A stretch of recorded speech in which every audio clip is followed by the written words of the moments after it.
Bonjour à tous, ici Julien Petit. Fan de voitures, bienvenue sur ma chaîne. Restez avec moi, on va aborder notre sujet du jour sans plus tarder. 10 août 2023, 13h05 p.m. Kia s'est imposé ces dernières années comme l'une des marques les plus établies en matière de vente de véhicules dans le monde. Aux États-Unis, elle a également obtenu une bonne part de marche, ainsi qu'au Mexique et au Canada, où elle enregistre de très bonnes ventes. Kia K3, la remplaçante des Rio, est forte? Cette fois, Kia a dévoilé le design de sa nouvelle berline compacte, la K3. La K3 rejoint les autres berlines compactes Forte et Rio qui sont restées sur le marché américain au fil des ans.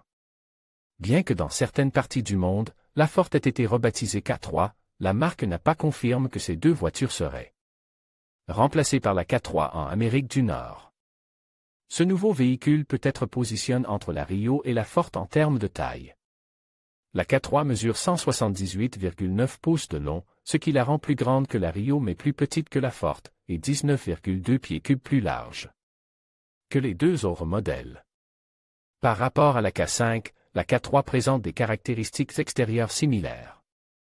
Il reprend certains accessoires tels que les phares en cadre, la calandre en forme de nez de tigre habituelle de Kia, ainsi que la barre de feu arrière pleine largeur à l'arrière.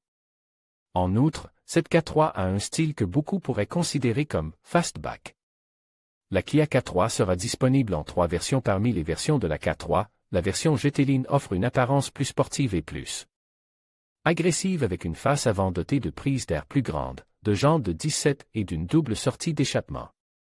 Cela lui confère une grande différence par rapport à la K3 normale, ce qui lui permettra de bien se vendre avec cette édition. En ce qui concerne le moteur, la version standard sera équipée d'un 4 cylindres de 1,6 litres développant 122 chevaux. Elle dispose d'une boîte de vitesse automatique à 6 rapports et d'une boîte de vitesse manuelle pour s'adapter au goût de chaque conducteur. La version GT Line propose un moteur de 2,0 litres d'une puissance de 152 chevaux et une transmission automatique à 6 rapports avec palette au volant. La dernière version est équipée d'un moteur plus petit de 1,4 litres qui devrait être vendu sur d'autres marques comme l'Amérique du Sud. À l'intérieur, les points forts sont la fusion du tableau de bord et de l'écran de divertissement avec un combine numérique de 4,2 pouces. Le nouveau volant est inspiré de LV6 et le tableau de bord est minimaliste, mais moderne et fonctionnel, avec des lignes horizontales.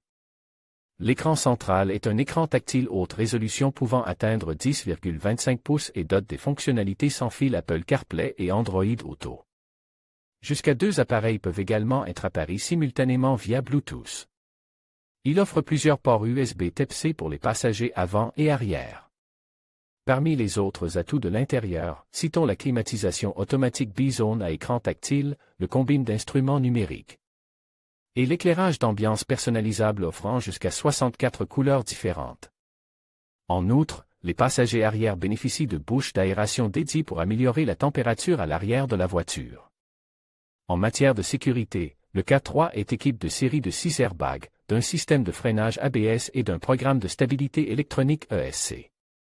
De même, selon le modèle choisi, une suite de technologies ADAS est également disponible, comprenant des fonctionnalités telles que l'évitement de collision avant, FCA, l'assistance au maintien de la voie, LKA, l'assistance à l'évitement de collision dans l'angle mort, BCA, l'assistance à l'évitement de collision avec le trafic transversal arrière, RCCA, et l'alerte d'attention au volant, DAW, parmi d'autres. Il devrait être lancé entre octobre et novembre de cette année, bien qu'aucune date n'ait encore été confirmée.